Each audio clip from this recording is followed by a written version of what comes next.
Hey, everybody. I pray that you are having a blessed week, a blessed day. Um, I pray that your quarantine has been peaceful, to say the least. But I just wanted to come on and make a quick video. Um, I pray that it's quick, Lord. Um, I don't know if you all know it, but April is Sexual Assault Awareness Month. And with everything that has happened in the past with the Me Too movement and everything, it has definitely shed some light on sexual assault, rape, molestation, things of the sort. However, I feel that it's important to highlight sexual assault in children. That is my story in particular. And I don't have a lot of stats and things like that, but all I have is my story. And I don't know, I feel like it could help someone.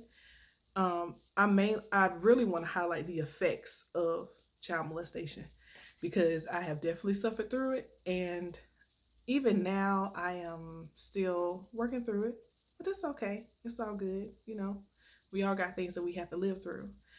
Um, so to start, my first assault happened when I was 6. Um, hmm, I'll say the crazy thing about it is I didn't even really think of it as anything out of the ordinary. Growing up in the community and even in school, it wasn't a strange thing to play hide and go get it. If you don't know what hide and go get it is, um, praise God for you. But it's basically how to go seek. And when you find the person, you rub your body on them. You display some kind of sexual uh, action upon the person that you find. And usually it's the person of the opposite gender. Um, so I mean, rubbing your body against somebody wasn't outrageous to me at the age of 6 because I had seen it before. Now, um, I don't remember when it started officially. What age? I don't remember if it started before 6. I do remember 6 and 7, and I know they ended before the age of 9. But my assailant was a child himself, and he was a few years older than me. Um, and everything seemed to be normal at first. It started off as games. He would only come during the summer, as most children, they, you know, over the summer they travel, go stay with their family. So he would be in the neighborhood during the summer, and he he would start making up these games. And the game started out as like a form of hide and seek or seek and find or whatever. Um, like, oh, let's come play shark, or let's come play this or whatever. And the the game was he would catch me, and that went on for a little bit, and then he started introducing sexual elements to the game. So now he's not just catching me, he's grinding on me. um and then eventually it he would uh kiss me, or try to touch in certain areas. So that went on, um maybe like a year or two in my remembrance. um and after that, it just kind of felt like when it ended, I was when it ended and I had some kind of revelation of, oh my God, this is horrible.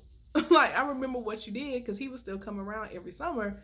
But I mean, he wasn't, around as much because we were older, and I used to, bump into him whenever he was in the area, and I would, try to make him apologize to me. And he would always deny. I don't know what you're talking about. I don't know what you're talking about. What? And I would be angry. Oh, I'd be so angry because I felt like he put a tag on me. So during that time where he's molesting me, um, I had some guy friends. We were all kids, like we were all under the age of 10. Um, I think he was probably right at the age of 10, but all of us were around the age, well, under the age of 10. And I had other little guy friends, And we would, play and ride bikes and even going to school. Like, some of my classmates, like, I was a tomboy. So I had no problem, relating to the boys more than the girls. Um, and then that all changed because one day I go to, say hey to my little guy friends, and I'm being pulled behind a building. I'm being pulled, you know, this way or that because they don't see me as a playmate anymore. They see me as a playmate under the age of 10. Um, and I don't fault them for what they did because they were children. You know, I know we have a sense of right and wrong, and I know they had a sense of it being wrong. I'm not eliminating their fault. However, they were children. They only did what they saw or what they were exposed to. And more than likely they were probably molested as well. So, you repeat the cycle. Hurt people. Um, but I felt like my first assailant really put a tag on me because throughout my life I've experienced sexual assault coming right on up. It was like a stairway. And sorry.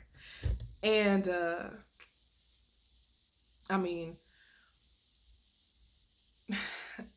I don't even want to name some of the places because it's just wow. Like at community events, um, it's crazy. At school, especially when I got older, um, even in relationships where, um, when I was older and was,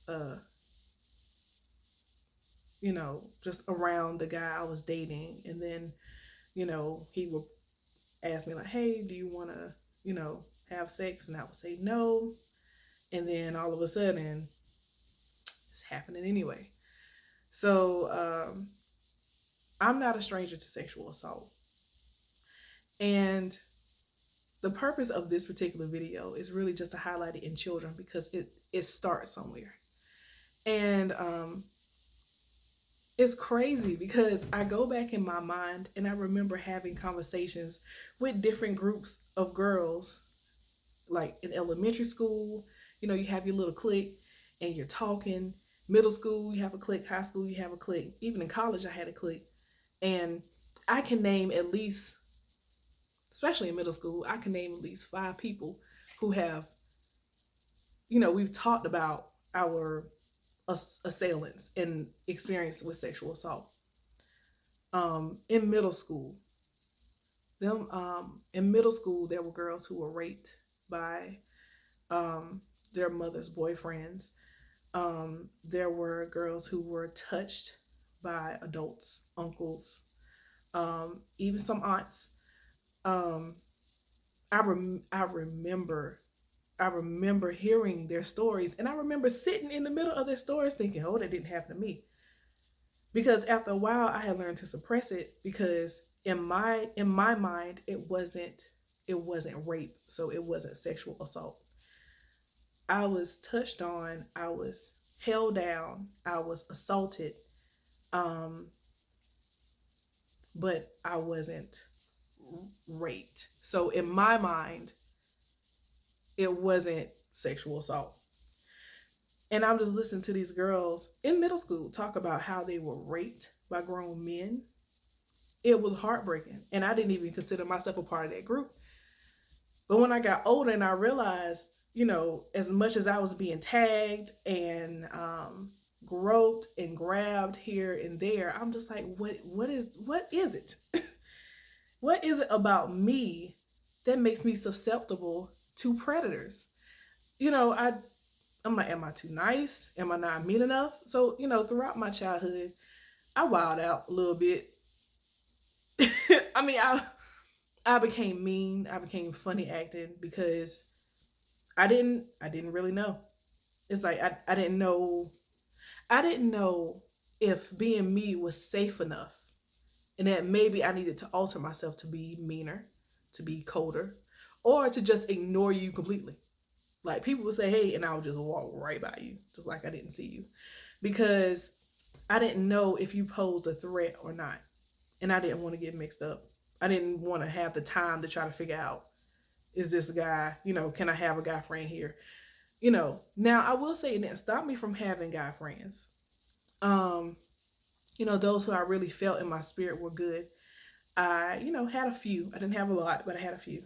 I still dated. Um, and I try to maneuver life as normal, with it. And I didn't realize how heavy it was until I was in my 20s.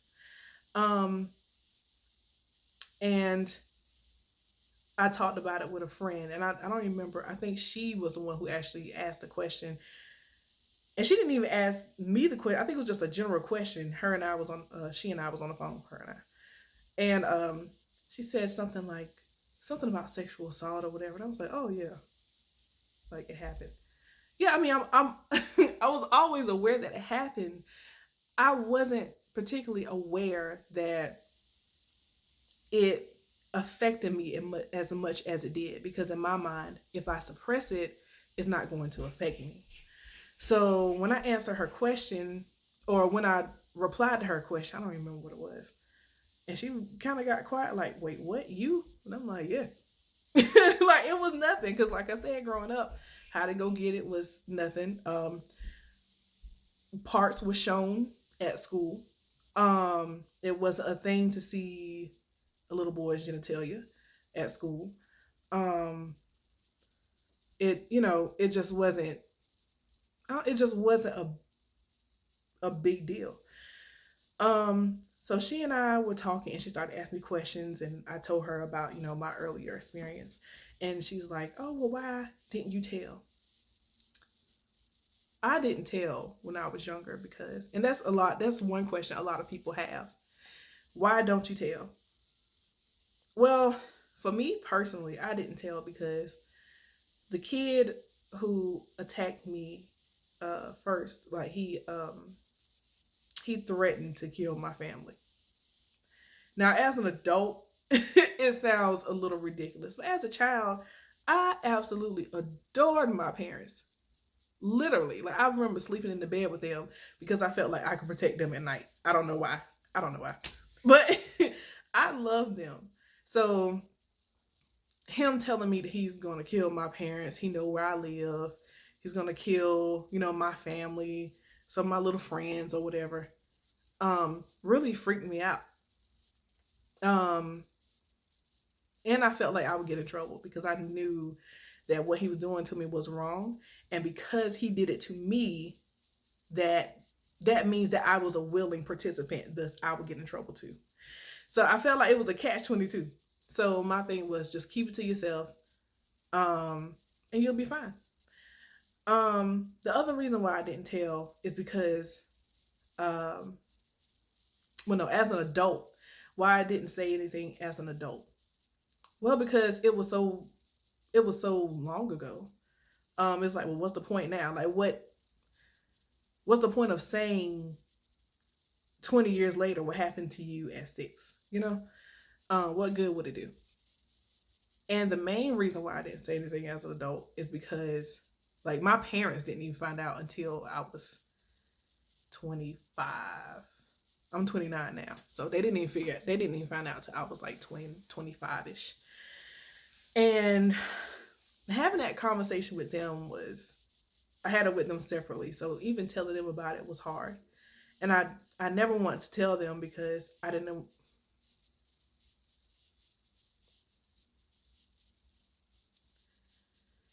Whew, I didn't want them to think they were bad parents. I didn't want them to, excuse me. I didn't want them to believe that they were negligent with me because they were sorry. No crying, no crying. They whew, they are excellent parents.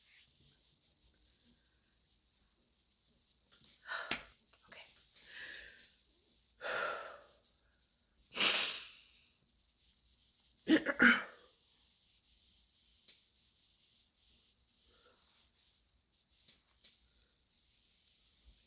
Okay, are we done? Are we done? It's all right, girl. Good job. Good job. Good job.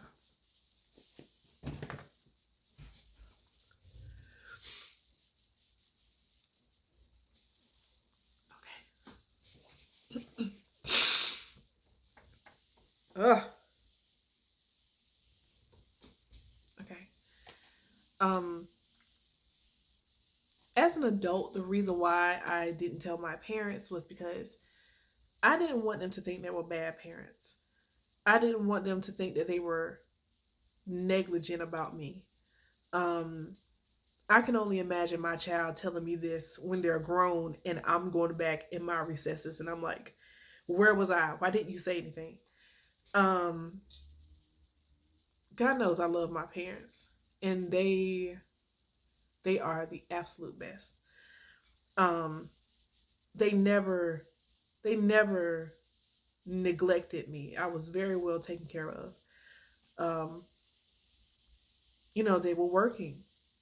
They were working, um, and of course this was always done away from them because I know that if they ever had a clue, he that little boy wouldn't have made out the house alive.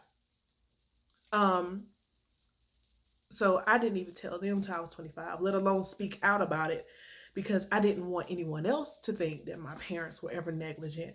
Um, they didn't even allow boys past the living room. Like, and even when they did go to the bathroom, like they were very, very, very cautious. Um, so I didn't want them to feel like their attempts at keeping me safe were futile, you know. And I didn't want anyone else to believe that my parents were ever negligent about me and my siblings at all. Um, so that's why I didn't say anything. Um, and I told them both separately, each, away from each other. And my daddy, Lord, he was, whew, he was, yeah, he was hurt. He was hurt. As I imagined, he would be. But I was at a time where I was like, you know what? I just want to kind of clear the table and have everything out in the open. And that I don't fault y'all. Don't feel like y'all bad parents. I know that y'all love me. I know that y'all will flip the world upside down for me. I do. So I wanted to, I don't know. I wanted to just kind of clear the air. I For me, I guess. Um, but with all of that being said, I feel like sexual assault in children is always missed. Well, I can't say always. It can be easily missed. Um, because when most people are assaulting children, it's not very obvious. It's touching. It's having making them watch pornography. Like the same time where I was being assaulted, um, I was also introduced to pornography. So it all became a heavy stronghold over my life. Um, thank God for Jesus, because he took all that away. Um, thank God for Jesus. Um, but yeah, I feel as if children can be easily missed, and a lot of times as adults we're so busy moving and shaking that we're not catching the behaviors of our kids unless it's an extreme behavior, and even then we blame it on a temper tantrum or something. um One thing I've learned: your kids are always watching, always watching, all the time. I don't care if you think they're asleep. I don't care if you think they're in bed. I don't care. I don't care if you think they're distracted by the TV or the game. They hear what you're saying, who you're around, who you're laid up with. They soak all that in, and then they go repeat it in life because they feel like you know, that's what my parents did. So let me go do the same thing. Um,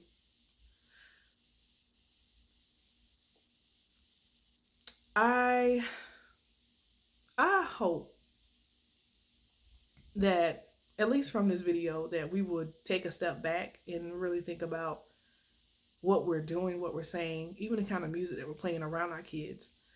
Um, Even in some of the work that I've done with teenagers, um, some of them have told me, especially the boys, they have told me like, oh, I have a girlfriend. I told her, if she loves me, then um, she'll have sex with me. Like they're already starting to try to manipulate and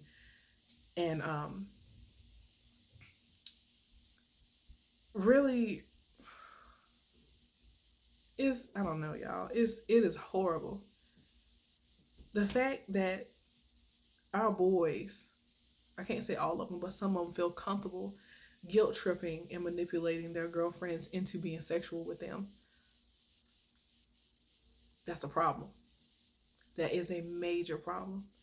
We need to be having conversations not only with our girls, because it's always easy, to pull the girls aside and say, "Hey, don't wear this," because they'll think that you're promiscuous. Sit like this. And I feel like those conversations should be had, but I also feel that these conversations need to be had with our boys. Some of our boys are struggling. I made a video a little while ago, praying for predators, molesters, um, and victims of sexual abuse, child, adult, whatever. Um, and I remember having uh, a kid come up to me um, and tell me, "Oh, I've been having thoughts of raping someone or of attacking someone," and we need to be out here.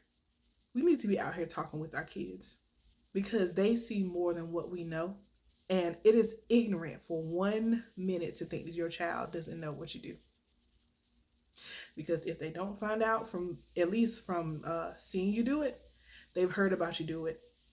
Because people, or Facebook or social media, people talk about what you post in their households and their children hear it.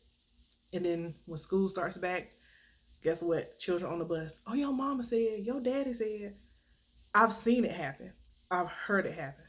It happens. So, um, with our kids, I do feel like that it's important that we learn the warning signs of when they're are experiencing some sort of sexual abuse. So I wrote them down and I'm going to read some of those out to you. So this is all of this is for small children. So, but it can be applied to older children as well. So if they're having STIs, that is a huge red flag. If there's bruising, bleeding, unexplained bleeding from the genital area, take them to the doctor. Behavioral, uh, if they're experiencing sexual behavior that's inappropriate for their age, that's a sign. If they don't want to take their clothes off to change or take a bath, that's a sign. They don't want to be alone with certain people or away from their primary caregivers. If they are having nightmares or experience an excessive kind of worry, anxiety, and or fear. So you start to see those signs, you need to start questioning the people around you. You need to start questioning your child and making sure that they feel safe enough to tell you. I always emphasize that they won't get in trouble. Make sure they're telling the truth, and go to the authorities, go to the police, take your kid to the doctor, to the hospital, get them examined. As far as the effects of childhood sexual abuse on an adult, like I said, for me, I kept it suppressed. So it wasn't until my friend started to inquire and ask questions. And it was crazy because it would never be like a whole round of questioning. It would just be random. Like we'll be talking and then all of a sudden she'll be like, "So how did it make you feel?" Or "How did you get past it?" Or, or whatever. And then I realized, oh, it really did make me feel like this. Or I guess I never got past it, or, or whatever. And those slow revelations um, really start to help me process what happened um, as trauma, because it really did affect how I live. Now, mm, I consider myself an introvert, really. Um, but even with dating, um, in college, I felt as if being victimized was a tag on me. So I felt that I needed to embrace sexuality in order to get free from victimization. It doesn't make sense. Well, to me, it doesn't make sense anymore. But at the time, that was the thing. So um, that's what I did. I was, I, hey, I had a past. Um, and for me, I mean, even with talking with other people, my past isn't like wild and crazy, like, oh. But for me, it was just too much. I mean, I had boyfriends. I went on dates. Um, but for me and the kind of person I am, I it was just too much. I think I just allowed too much to go on. In hopes that I could find liberation in owning like my sexuality just by being sexual with a guy. Girl, if I could just go back and just choke younger men and be like, you don't sit. But um yeah, so that was that. And now I'm 29. And as I reflect on everything, first I give all honor and glory to God, because He's the only reason why I've been able to not only come out of victimization, but to become a survivor. So He gets all the credit for that. Um, I will say now, sorry, I had a moment. I will say now, um, I do find it a little difficult to talk to men. Um, because in my ridiculous mind, um, you don't know a man, so they could be a child molester, or they could be a predator, or they're perverted and all they want is sex, or and it's that's highly emotional, and there's no logic in that. Um, it's not with all men. It's just a certain, I don't know how to explain it. It's a certain kind of man. And I will say that one thing that I noticed throughout my life is that from my assailant to right on up with dating, I dated the same spirit, the same demon. I dated the same demon of perversion, lust. Um, and it was crazy because they were all so different, but they had the same foundation. And so now I think my paranoia comes in to play with my choosing, with my choice. Because I'm like, all right, you chose before. You chose wrong before. Make sure you don't choose wrong this time. So I don't, how can I say it? I don't throw myself out there to date. Uh, However, if there is a guy who does express interest, then I'm very careful. I make sure I'm very sober minded when dealing with any kind of guy. And I do know, like, all of these behaviors aren't exclusive to guys. They're, it can be anyone, man, woman. Um, but because of my experiences, I try to be very careful with guys. So it's not that I automatically think that you're gonna hurt me. It's I'm doing a self scan to make sure I don't choose wrong. And that God is and that I'm listening to God, um, if I should choose or whatever. Um, I will say that hmm, In all of this, I have definitely learned to trust who God has made me to be. Um, Although I was victimized, I know I am not a victim. I am a survivor. I am an advocate.